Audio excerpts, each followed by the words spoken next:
Sa Diyos, sa Hong Kong government, Hong Kong Police, sa KOJC, sa inyong lahat, mga kababayan namin na nandito, at syempre kailangan natin pasalamatan ang PDP laban.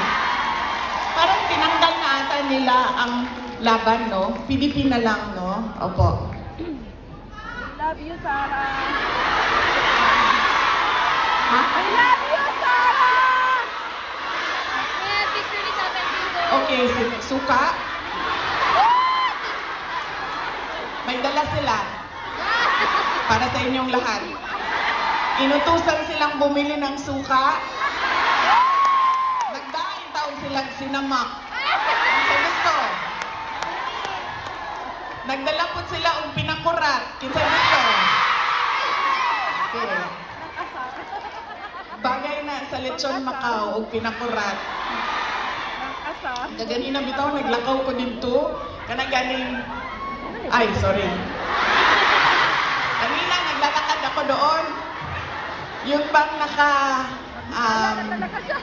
nakabitay ng mga lechon Macau ba yan, no? Isip ko kanina. Sabi ko, kakain kaya muna ako. So sabi ko, ay hindi, picturean ko na lang muna. Andito sa aking cellphone yung roasted duck at yung roasted goose. Roasted goose. At, tikman ko nga yun. Balikan ko. Roasted goose at yung parang lechon Macau. Bagay sa suka.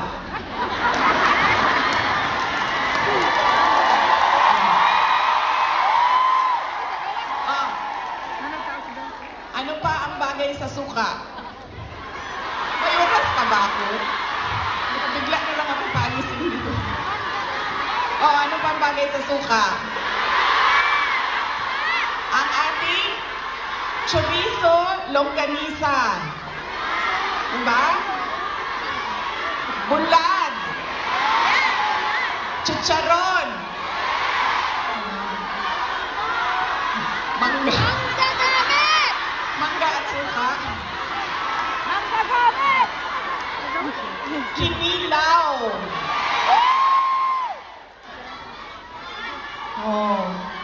Bulat, galunggong. Yes. Diba? So, kaya tayo lahat nauutusan na bumili ng suka. Kasi lahat yan, lahat ng pagkain masasarap, kailangan ng suka.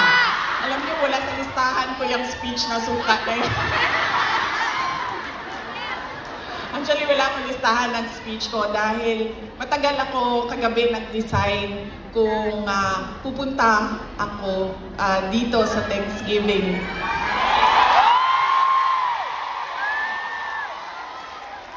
Kaya wala akong listahan ng speech. Pero yes, alam nyo, marami siguro sa inyo ang nautusan na bumili ng suka at mantika.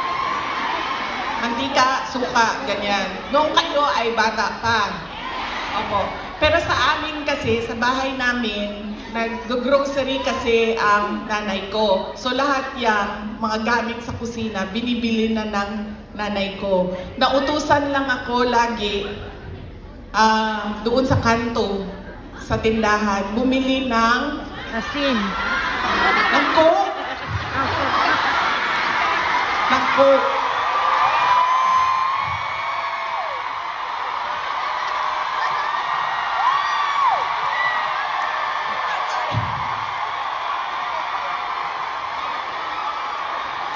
Totoo yan. Hindi joke yan, ha? Totoo yan. Alam nyo, di ba, tag 5 pesos lang ang coke noon? 1980s? Or less pa nga ata siguro, 5 pesos. Mga 4 pesos ang coke noon. Tapos ang pera natin, yung papel na green na 5 pesos. Oo, yan yun. Pero totoo yan, ha? Hindi, Coca-Cola, ha? Kasi kayo naman, pag sinabing Coke,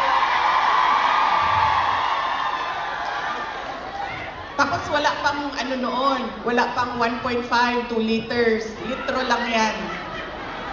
litro lang yan ng kapanahunan natin. So, yun. So, saan na tayo? Sa pagpapasalamat. Pagpasalamat tayo sa PDP. Ating mga kandidato sa PDP. Aabot tayo dyan mamaya. And syempre, kailangan natin magpasalamat kay Pastor Apollo Kibuloy for his generosity. Alam nyo, bumisita ako sa kanya nung siya ay nasa hospital, sa Pasig Hospital. Sabi niya sa akin, kung hindi ako nakulong, kung hindi ako inoppress, pinahirapan, hindi ko maisip na tumakbo para tumulong sa mga nakakulong, sa mga pinapahirapan at sa na-oppress.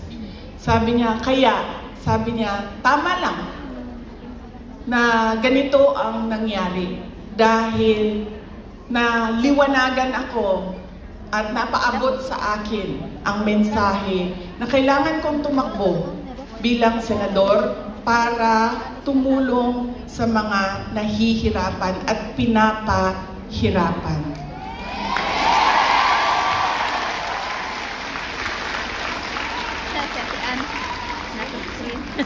Sabi din niya sa akin, sabi niya, ikaw, kahit ano man ang sabihin nila, sabihin man nila na kasalanan mo ang lahat ng ito, Inday Sara, sabihin man nila, kasalanan mo ito dahil hindi ka tumakbong Pangulo. Pero sabi niya, ayaw na.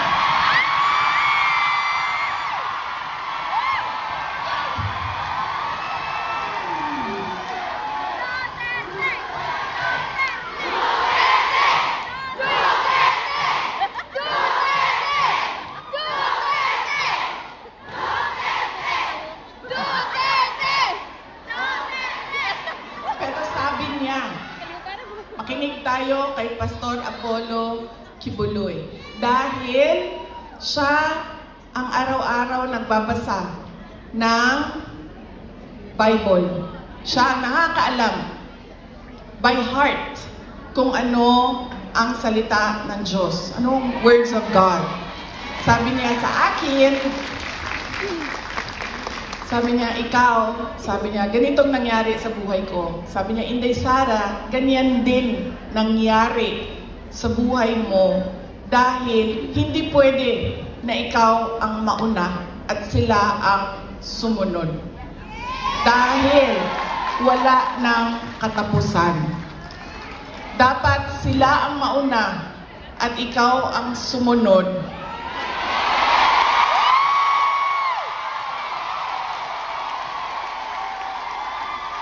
Para matigil na at hindi na paulit-ulit ang kahirapan sa ating bayan.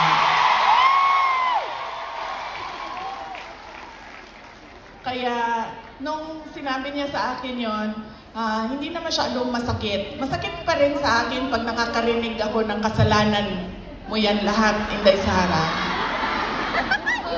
Pero iniisip ko na lang, naku, sinabihan ako ni Pastor Kibuloy, you are there, you are where you are intended to be by God. Exactly where you are.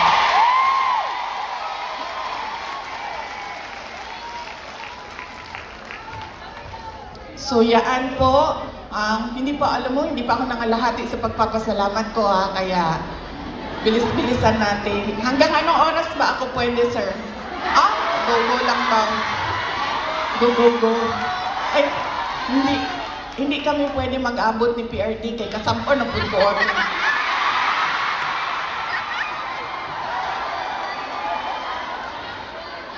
Diba mo nang nagsayo ko, Tagalog eh. Alam nyo, bakit ako nandito ng maaga? Gumising talaga ako ng maaga. Ang alarm ko, 6:30 a.m., 7 a.m., 7:30 a.m., 8 a.m. Apat yung alarm ko. Para hindi kami mag-abot ni President Rodrigo Duterte.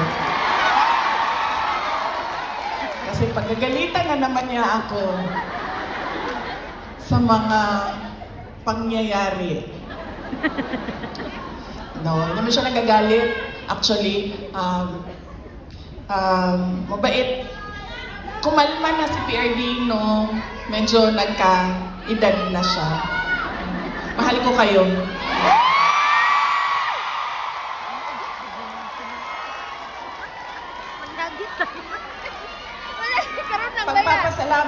Magpapasalamat din ako. Thank you po ako. Kagabi po, merong mga kababayan natin na nasa hotel. Hotel. Kayo ba yun, ma'am? Opo. Maraming salamat sa pag-welcome ninyo sa amin doon sa hotel.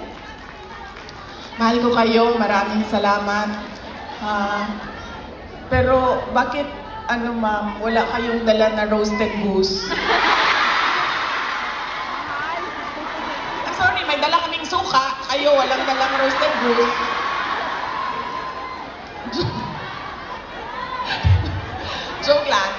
Joke lang. Pero salamat Salamat sa pag-welcome ninyo sa amin doon. Sigurado ako na kahapon may kailangan din kayong gawin. Busy din yung oras ninyo. Pero pumunta kayo doon at winelcome nyo kami sa hotel. Maraming salamat sa inyo.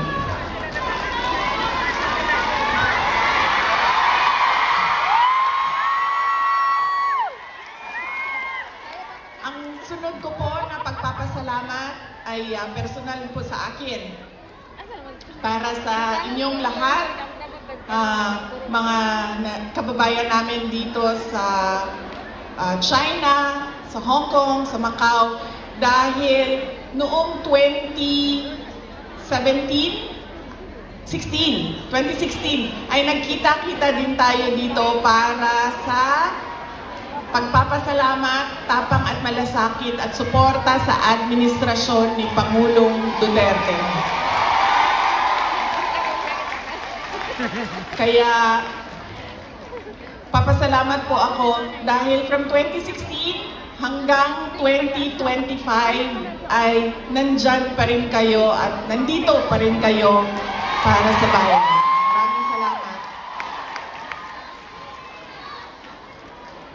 Sunod po ay personal pa rin ang pagpapasalamat ko sa inyong lahat, sa tulong ninyo, sa kampanya ninyo, sa suporta ninyo para sa akin at sa boto ninyo noong nakaraang halalan noong 2020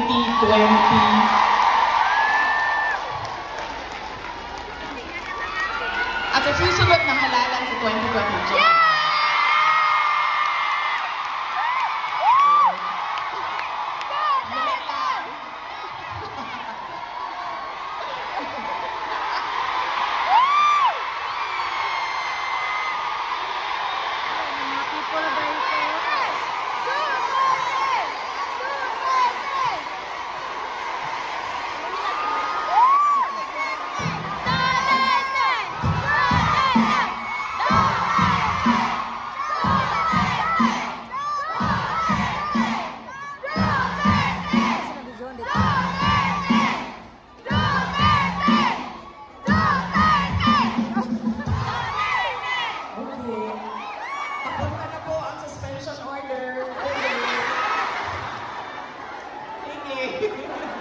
Maraming salamat sa suporta ninyo noong 2022. Thank you very much sa inyong lahat, mga kababayan.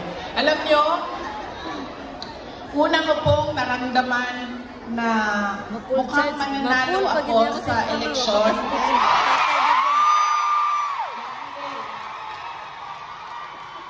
Dahil nakita ko ang overseas absentee voting results. Una siyang lumabas. So nakita ko na I think 98%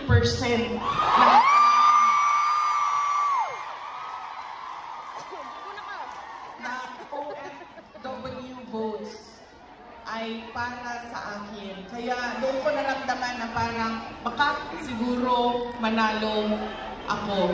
Kaya maraming salamat.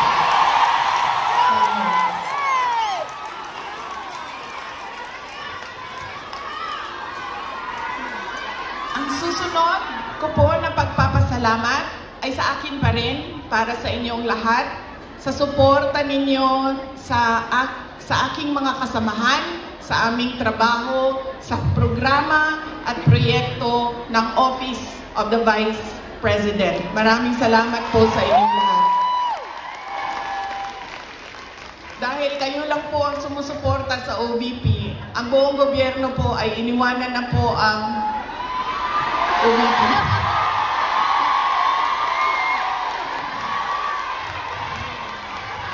Maraming salamat. Yung satellite offices po namin sa iba't ibang lugar ay naningkamot. Ano sabihin naningkamot? Nagsisikap. Yung satellite offices po namin ay nagsisikap na mahanap yung mga geographically isolated and disadvantaged areas at hindi lang nakatuon sa National Capital Region. Kaya salamat po sa suporta ninyo sa Office of the Vice President. Ang susunod po na pagpapasalamat ko ay ang mahal ko kayo.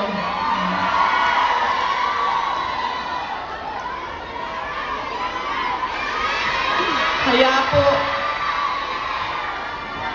po hindi ako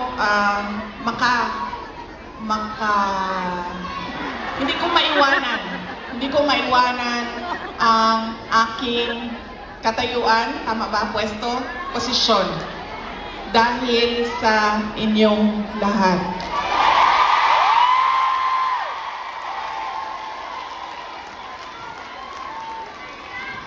Ang sunod na pagpapasalamat ay mula po sa aming pamilya, ang pamilya Duterte. Napakalaki po ng utang na loob namin sa inyong lahat.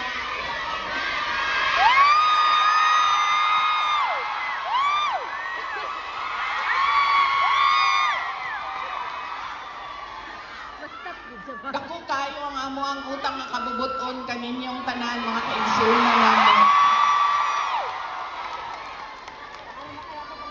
Sa pagkakataon na ibinibigay ninyo sa amin na makaserbisyo o makapagtrabaho sa ating pamahalaan. Sa oportunidad na ginahatag ninyo kanamo nga makasilbi sa ato ang nasod. Maraming salamat po sa inyong lahat.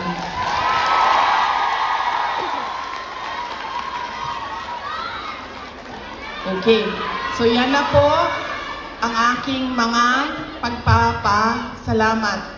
Meron pa ba akong hindi na Maraming salamat, ma'am.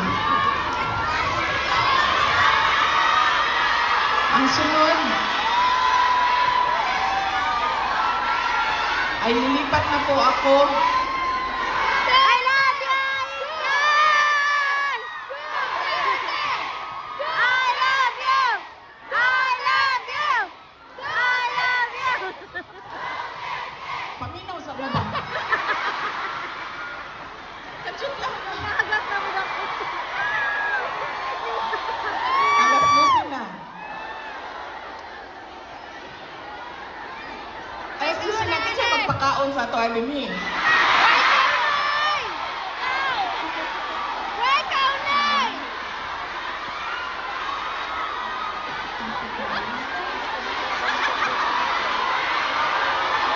May Jollibee? May Jollibee daw, sabi ni ma'am.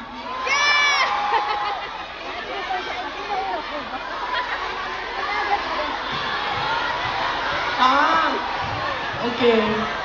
So, hindi daw tayo kakain lahat. Para sa bayan. Okay lang! Okay. Sige, okay lang. Kailangan ko din naman magpa-reduce. So, okay lang.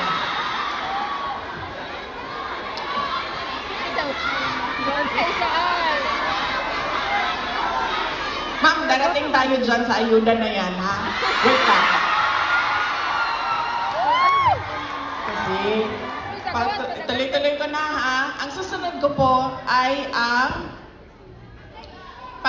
dahil pagpapasalamat po ito kay PRRD, former President Rodrigo Duterte, ay share ako sa inyo ng aking pagpapasalamat sa kanya. Medyo mahaba itong kwento na ito, so mamaya nyo na singilin yung mga suspension order ninyo. Alam nyo, isa lang, sa lahat-lahat siguro ng pagmamahal or generosity ni former President Rodrigo Duterte, isa lang ang stand out.